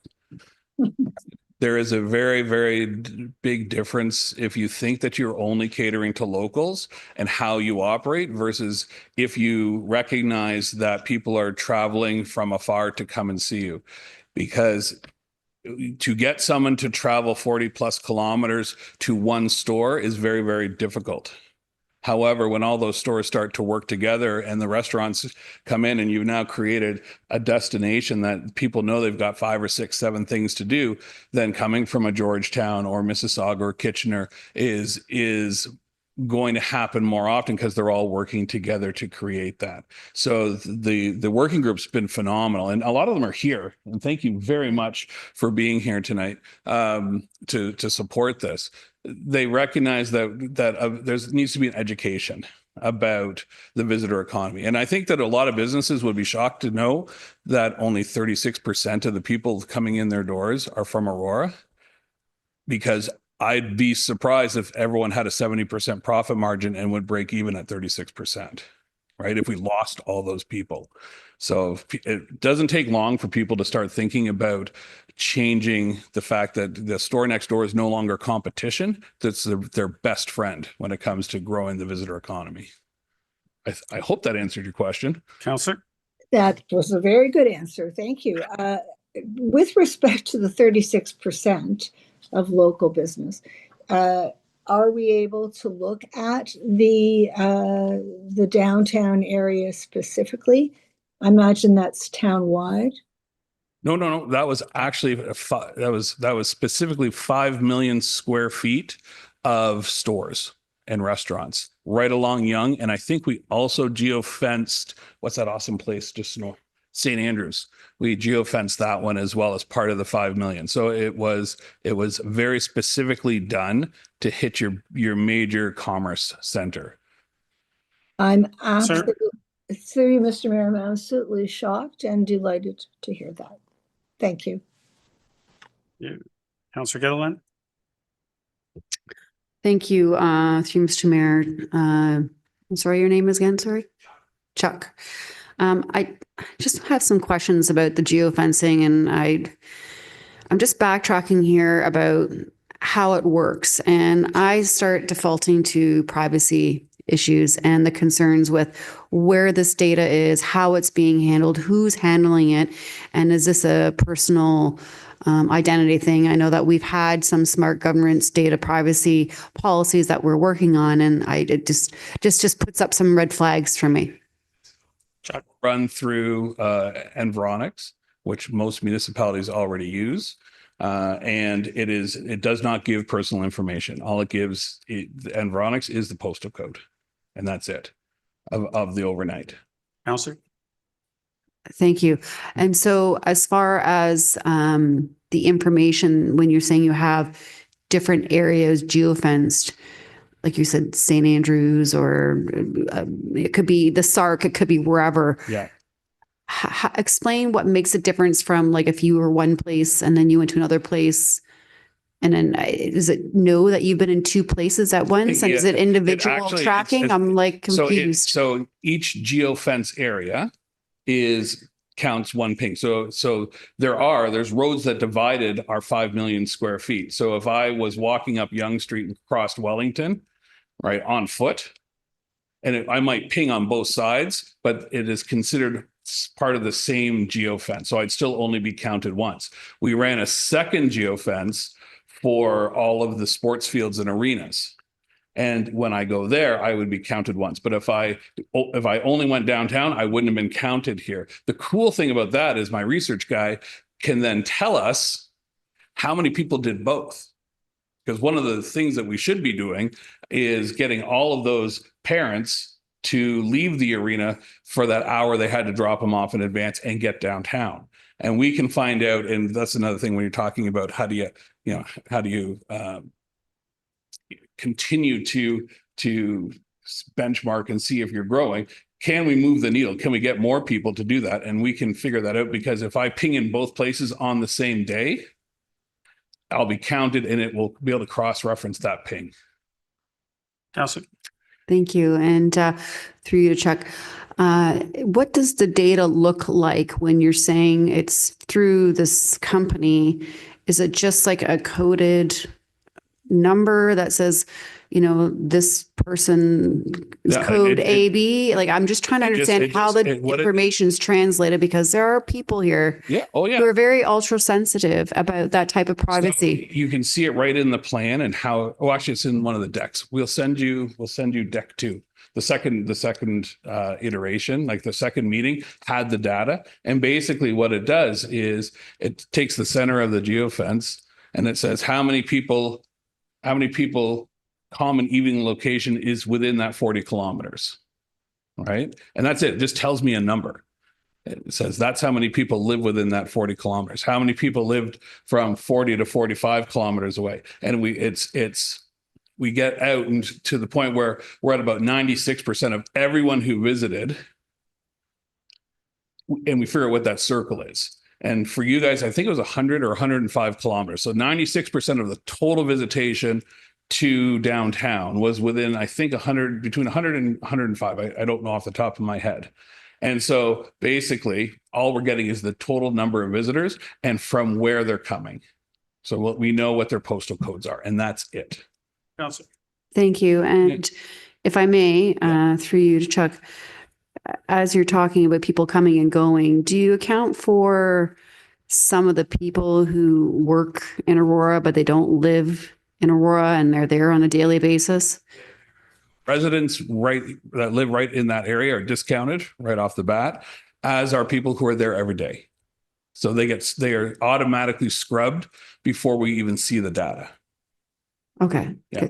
That makes sense, because I think there could be somebody who works at the Absolutely. Yeah. So Oak Ridges Fashion and they may live in Richmond Hill, and just trying to understand how the visitation program works in that sense. And there's some new really exciting municipality-wide data that we're working on that we'll be able to show you, and perhaps you guys can invest in it, but it includes total overnight visitation in Aurora, and that's everything. That's the hotels, that's crashing on your parents' couch, all that kind of stuff. But so far in central counties, so our 3 regions, which is Durham, York, and Headwaters, from January till July was how many was it? 1.9.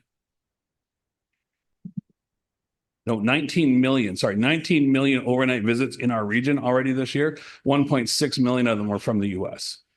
And that kind of data was really surprising to us too. And you run that through the models, and it's a lot of new money is being left in our municipalities, which is a phenomenal thing. So we can get that for you for Aurora specific, and we can also do one that's based strictly on economic impact without doing the geofence, but for the entire town. So that's coming out in 2026. Councillor. Thank you. And just one final question. You had separated sports tourism versus just general tourism, which I thought was really interesting. You did that. I don't know how you do it. I think it's an interesting take. And I think it's great that we're investing in that. And I think we can capitalize that, especially as we're growing some of our facilities and we're trying to attract sports tourism. We have the hotels attract for teams to come and stay. How are you segregating that? That was the group recognized the strength of the assets you have. And to your point, your sports facilities are recognized as an incredible asset that has that potential to continue to grow. So it's not going to be a separate plan, although I think there might be a sports strategy that the town is working on, and we'll just make sure that those two mesh very, very nicely, both from, on the sports side and the operations, and how do you continue to grow those awesome assets that you have, and then leverage those assets to bring in more tourists and more money. And then the next thing we want to do is figure out how do we get those kids out of the hotel room playing mini sticks at night and into some of the great things there are to see and do. And I think, maybe roller skating is a phenomenal idea. Just, I was all for that. Just as a quick aside, the Bramley City Center, when it lost the Hudson's Bay, put in a temporary roller rink, and it was sold out for quite a while. They actually had to extend it. So anyway, I'm just going to leave it at that. Thank you. Okay, I think that wraps it up for me. As far as the sports side, I guess just for clarity, I wasn't sure if you had data to say you could track within certain sporting facilities that are town assets to say, it would be assumed, I guess for lack of a better term, that if you are going to the Sark or another sporting facility, it would kind of associate with a sport tourism or sport activity. Yes. Is all I'm suggesting. I Yes. didn't know if you Sorry. separated those numbers. We did. And so there are separate numbers strictly for your sports facilities, because that was what the group wanted us to do. And we always, as part of the process, we provide one set of reports for free. We did two for you guys because we were curious. So we thought, okay, this would be really, really cool to do. So you do have separate data for your sports centers and for your downtown when you look at the full report. Okay, perfect. Thank you. Yeah, Councillor Kim. Thank you, Mr. Mayor. For you to Chuck, I mean, this is exciting stuff. I mean, the three important things about in business is data, data, data. And I think the exciting part of it is the attribution analysis that come with that. So if you're telling me that you guys can track in percentage term the people that come in to Aurora from outside, and you guys have indicated there's $37 million spent in Aurora. If you can separate that down chronologically by week and by day, and we can correlate that with the events that we have in town, we can, almost accurately assess how much money certain events are bringing into the town, which would be phenomenal for business planning and other strategic decisions we make as a council. So that is very exciting. To you, it's not free. We get so the more granular you want to get, the more reports we have to run. So I will give staff the breakdowns of it. Our recommendation when you're first starting out is we can go. What we typically do is we run a year and we break weekdays from weekends. But we can also go monthly or seasonally as well. And you can start to see your peaks and your valleys. And then what's really interesting, then you get your hotel data and you layer that on top. And do you see those same peaks and valleys? And if there's valleys, that's where we should be focusing. What are we going to do to offset that and bring people in during these shoulder seasons or these off seasons, to keep those hotels full, to keep the restaurants full and all the businesses going. Councillor. Thank you. And that information is priceless. And I have more questions, but I can take that offline and save everyone the time. Thank you. Angela, did you want to add something? Just wanted to step back to talk about ambassadorship. I wanted you to know that through this program, Central Counties has a training program to teach how to be an ambassador for your community. And one of our departments has already sent their staff through that training program. So it's already making impacts, and Chuck and Central Counties and Sarah are really helping the town already. Thank you. Any other comments or questions? Councillor Gardner, is that hand still up, or are you asking to speak a second time? Off. Okay, thank you. Sorry, Mr. Mayor. No, should have been off. Thank you. Okay, thank you. Well, thanks for coming this evening. I want to actually thank everyone that's on the steering committee. I know they sat in here for a while to get to this point, so I want to thank them. I mean, obviously, we had chamber, library, cultural center, a whole long list that I don't have in front of me and I can't go through, but I want to thank all the work that you guys have done. Chuck, your team's been incredible. Obviously, Angela and Andrew, our staff, we're working towards making Aurora a destination that I think will be attracting people from all across the GTHA. We're starting to see evidence of that, and it's a lot of positive energy with everyone working together for this. So thank you for your hard work, and we're looking forward to many years of success and vitality within our downtown core and throughout the entire town. So thank you. Call the vote. All those in favor? Opposed? That carries.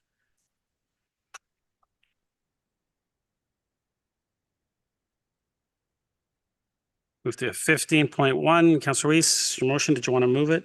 Yes, I will. Thank you. Seconder. Councillor Gilliland. Councillor Weese, go ahead. Yes, this is I asked the council to consider supporting this motion for what's known as the Renoviction bylaw. Renovictions are evictions carried out under the pretext of major renovations and are becoming an increasing concern in Ontario. A municipal renovation bylaw aims to protect tenants from being displaced and ensure that legitimate property improvements occur without abuse of landlord rights. There are both benefits and concerns in these, so I think they need to be addressed in this report. I brought this forward many months ago to our bylaw and legal staff, and they have considered the issue. Bylaws have been approved elsewhere in Ontario where affordable rental housing stock is under pressure and where housing stability is difficult. So a prepared renoviction bylaw reduces the involuntary displacement, maintains community stability, and protects the affordable housing stock. It improves transparency. It creates a public record of renovation-related evictions, helping identify patterns of misuse. It supports long-term housing affordability and reduces pressure on the local housing market. It also provides local enforcement tools beyond those available through the Landlord and Tenant Board and provides immediate accountability. If you've been following along, you'll know that the Landlord and Tenant Board is well behind in terms of meeting their deadlines of issues. And frankly, from a community cohesion point of view, it helps sustain social ties in neighborhoods and community networks that depend on stable housing. So it's a great source of mental health. And if anybody knows people who are being evicted and have nowhere to go, you'll know what kind of stress that places on them. So the request is for a report to come back to council with the feasibility of implementation in Q1 of 2026, because there is some urgency with this as it's evident right now in our community. So that's it. Thank you. Thank you, Councillor. Any other comments, questions on this one? Councillor Gilliland? Thank you. Councillor Weese, thanks so much for all your hard work in crafting this motion. I know that you had a lot of conversations with some constituents in your ward. I also share some of those same concerns. So it did take a lot of work, you working with bylaw to get the ball rolling, to at least figure out what we can do. Fully in support, but through Mr. Mayor to Mr. Serio, is this timeline conducive to reporting back at this time? Is that something we're able to manage? Sarah? Through you, Mr. Mayor. Yes, it is. Thank you. Councillor? Perfect. That's good to hear. And I'm sure the residents will be happy to know that we'll be able to get some sort of information back rather quickly. Thank you. Thank you. Councillor Gardner? Thank you, Mr. Mayor. This is a wonderful motion. Thank you, Councillor Weese, and for all the work you've done on it, because I don't know, I've never not had a place to live. And so I can only imagine what it feels like. And it would just shatter your life with the uncertainty. So I hope that we can really do something important about this in Aurora. Thank you. Any other comments or questions? See none, I'll call a vote. All those in favor? Opposed? That carries. Next is 15.2. I'd prefer to defer this, but Councillor Gilliland, you pull this if you don't mind. You'll find it. Move to defer. Is there a seconder? Councillor Thompson, this would be to council. Okay. Yes. Okay. Thank you. Any comments or questions to the deferral? All those in favor? Opposed? That carries. 15.4. Councillor Gilliland, did you want to move it? Yes. Yes, please. Thank you. Seconder? Councillor Weese, thank you. Go ahead, Councillor Gilliland. Thank you very much. Essentially, this motion I'm bringing forward really is more or less housekeeping. So essentially, just last time we were at council, we had passed a motion to not permit the use of motorized vehicles and trails. And I certainly want to establish some sort of a refresh of the actual policy. So I really do support keeping our trails safe and enjoyable for everyone. But I do believe a blanket motion in general that's been passed on the motorized vehicles has exposed some gaps in our bylaw that needs some attention before we can properly move forward. And with the advice from the clerk, it was much better to bring a separate motion forward, which is why I'm here today. Essentially, the Parks and Public Places bylaw hasn't been updated since 2005. If you can believe that's a long time, that's 20 years. And it was written well before the introduction of any modern type of e-bikes or pedal assist systems or other power mobility devices that residents generally use on a daily basis as far as their mode of transportation. And as active transportation is becoming increasingly more popular and we're expanding the types of mode of transportation on multi-path use and trails, I think it's really important that we establish that classification. So in doing so, the province has since established 3 distinct classes of e-bikes: pedal assist, throttle assist, and speed limited, and has encouraged municipalities to align the local bylaws with these definitions. And right now, our bylaw doesn't distinguish any of these. And so what that means is that anything from a lightweight pedal assist bike to a high power scooter, they're pretty much treated the exact same way. So simply what this motion is asking today is for staff to review this bylaw and consider these provincial classifications and bring back these recommendations to council on whether or not to allow each class to be permitted on our trails or some of them, none of them. And once that's done, I really do believe that when we are moving forward with that education program that's clear and consistent and we understand what those rules are and the public knows exactly what's allowed and why. This isn't about reversing anything. It's really just making sure we do get it right. Thanks. Thank you. Councillor Gardner. Thank you, Mr. Mayor. I have to say, as I tried to say last time this was discussed, we have a problem with just bicycles on the trails. We have a problem with bicycle speeding, not giving warning when they're behind somebody, and that's just a bicycle. So I know, and I heard from staff last time that it is a problem that continues and that we get a lot of complaints. And I don't know if we've had any injuries. I know we've had some near misses, but at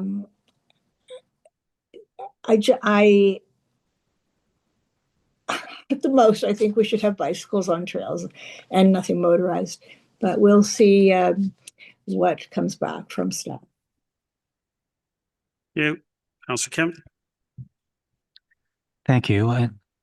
Just to clarify, last month's motion was just for education, communication, and about signs. It was not to change any current bylaw. I'm in support of Councillor Gilliland's motion tonight.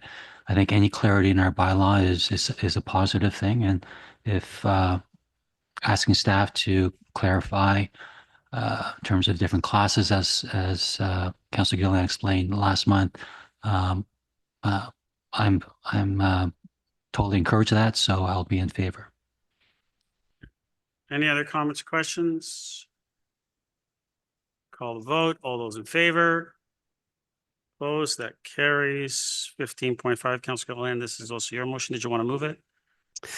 Yes, I do. I would like to move it, although I did speak with the clerk earlier and just wanted to change the language of a couple words just for the sake of process through the, I guess, the new legislation with strong mayor powers that I would need to change. So if I may, Mr. Mayor. Can I just I'll get a seconder and then I'll Yep, get that's you. great. I'm sure it'll probably be a friendly amendment. Is there a seconder? Councillor Gallo, thank you. Go ahead, Councillor. Thank you. So essentially, on the last clause, and I do have an introduction, my motion is that the change in language that council recommends to the mayor, that future budget. So that's that's the friendly amendment, but I am going to speak to my motion if I may. Essentially, this motion is about restoring transparency. And as far as the history that I can remember and beyond, both council and the public could see the project cost estimates in our budget. It helped residents understand the scale and investment and build trust in how their money was spent, essentially. And now those figures are redacted, and that's something that we just started last year. And I do respect staff's intent to protect procurement integrity, but a budget estimate isn't a tender value. And I really do want to respect the fact that the public has that opportunity to look and scrutinize. Other municipalities, provincial and federal budgets do continue to provide full visibility and provide spending, projected spending by department and initiatives. So this is not an unheard practice on all levels. So both the federal government, the provincial government, they publish full budget estimates publicly while protecting procurement details through separate processes. Neither level of governments redact financial line items from the public budget's documents under the argument of vendor influence. So if Aurora is doing so, it stands, in my opinion, as somewhat of an outlier. And for me personally, I would rather see this best practice of public financial transparency. Mr. Mayor, we do call this the people's budget. And for it to truly belong to the people, they do need to see it. And when the information is withheld or redacted, even with good intentions, that shifts the accountability away from the decision makers. So essentially, transparency and the integrity go hand in hand in this case. And if this is really truly the people's budget, then it should really be open to the people.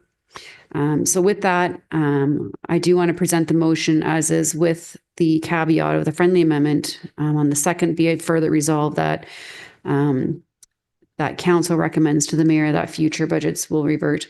And that is just because of the current legislation, that it would be in keeping with the way things are allowed and permitted at this time. Councillor, are you okay with that change? Go ahead.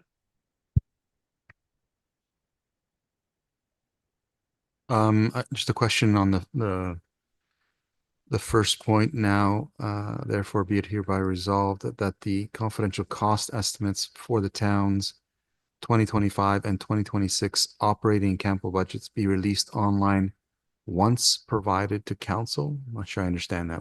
It's already has been provided to council. I'd agree with you. What is the intent of that? The intent is for it to be released. No caveat of once provided, because it's already provided. Councillor Gilliland? Thank you. Through the advice of the clerk and going through conversation to understand what that meant, essentially, we've already received it. So immediately if this passed and gets ratified, that it would be provided to the public immediately, that we wouldn't be waiting until we pass or approve a budget.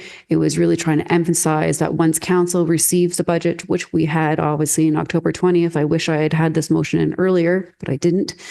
Essentially, it just means that at the time that council is being presented it, that the public also has that same information. Councillor Carl? Go ahead. As long as once council approves this, that it's released, the caveat for me doesn't make sense, but as long as once it's approved, it's released, I'm fine with it. Okay. Any other comments or questions? Councillor Gilliland, second. Yeah, I just wanted to follow up with that. So, Mr. Clerk, that is the intent of what we decided, the language, that's how it's understood. Okay, I just wanted to make sure as well. Okay, thank you. Okay. Seeing no others, all those in favor? Opposed, that carries. Thanks. Council, I'm going to call the health break unless we can get through new business and public services. Do you guys want to call the health break, or do you think we can get through it in 2 minutes? Yes. Keep going? Okay.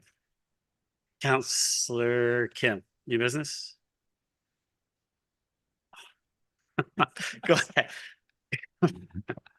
No, I just wanted to explain why I voted no to the addition of Councillor Gallo's motion earlier. I've no qualms with the motion itself, but I just thought that given that this is a provincial program, and the mayor had discussions today and has stated that he has another meeting set for with the other mayors and circular materials on Friday. Some action can be, had pretty quickly without the need to exhaust further staff resources, at least for this week. So I think I just wanted to give that those discussions a chance to play through and hear what that story how that will end. And so that's the reason why I voted no to have that conversation at this time.